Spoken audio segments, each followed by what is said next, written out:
at school, categorically on the record, you did not racially abuse fellow pupils. I would never, ever do it in a hurtful or insulting way. So we've gone from this, said by Nigel, a vague wishy-washy answer that takes no responsibility for what he might have said, if indeed he did say it, but he might not have done, to this, said by Reform Party Deputy Leader Richard Tice, saying this on the matter. This is made-up nonsense by someone who has got a politically biased motive. This morning, Richard Tice said on the radio, he was asked about the comments made by schoolmates of yours who have said that comments you made they viewed as racist and offensive. He said that they were lying. You have said before that you did make comments. It may have been banter. It wasn't directly racially abusing anyone. So Richard Tice is wrong, isn't he? I thought this morning's performance by one of your lower grade presenters on the Today programme was utterly disgraceful. So instead of addressing the question, Nigel has gone on the attack, sticking it to the BBC.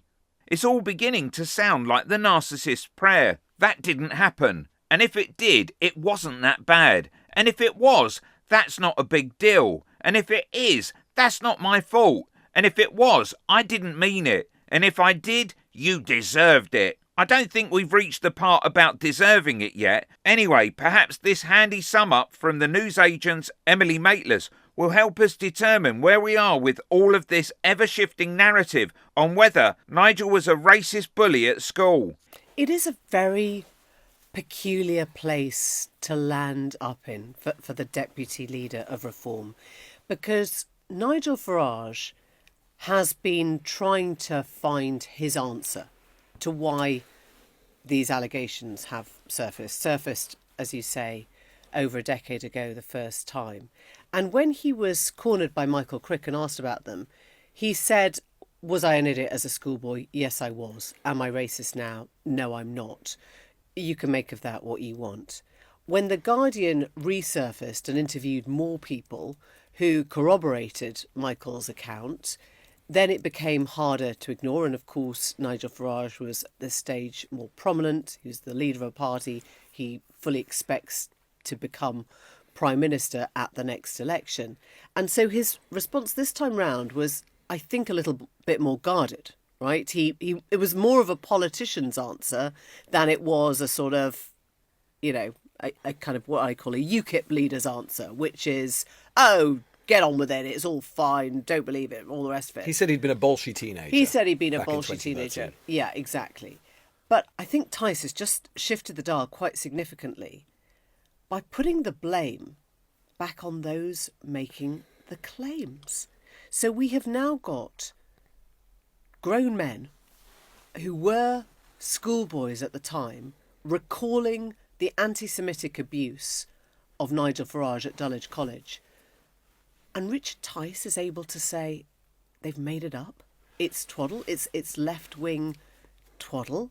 I mean, does he not believe people who are bringing forward allegations of anti-Semitism all round? Or is it just these ones because they affect Nigel Farage? I think to frame a question around the leader of Reform's relationship with Hitler, which is how she framed it, was despicable, disgusting, beyond belief. Well, he regularly would come up to me and say, Hitler was right. And he'd also come up to me and he'd go, gas them. Are you Jewish? Yes, I'm Jewish. I'm Jewish, yeah. Here, John Sapel sums up the terrible tangle Nigel and Reform are in with the inconsistencies with their story. As they've reached the position which they now have, there is just this logical inconsistency between what they're saying, which is, these guys, how can they remember that far back what Nigel Farage said at the same time as saying Nigel Farage didn't say it? Well, hang on. If Nigel Farage didn't say it, Nigel Farage does remember. But these kids, these 20 people who all corroborate each other's stories, don't remember accurately. You can't have both. And that is the sort of impossibility, I think, of where Reform is ending up now, where you just think, well, hang on, but Nigel Farage does remember not saying this. That's interesting. And you can't reconcile it. No. It's different to say. Have I ever misspoken in my life? In my younger days, when I was a child? Probably. So that the people then who've made these allegations... Yeah, they've got good memories, haven't they? Well, they're telling the truth, are they? They've got good memories, haven't they? Are they, Suddenly, are they telling the truth, Mr. Well, Farage? suddenly after 49 years, they seem to have perfect recollection. Click here for some more Reform reprobates.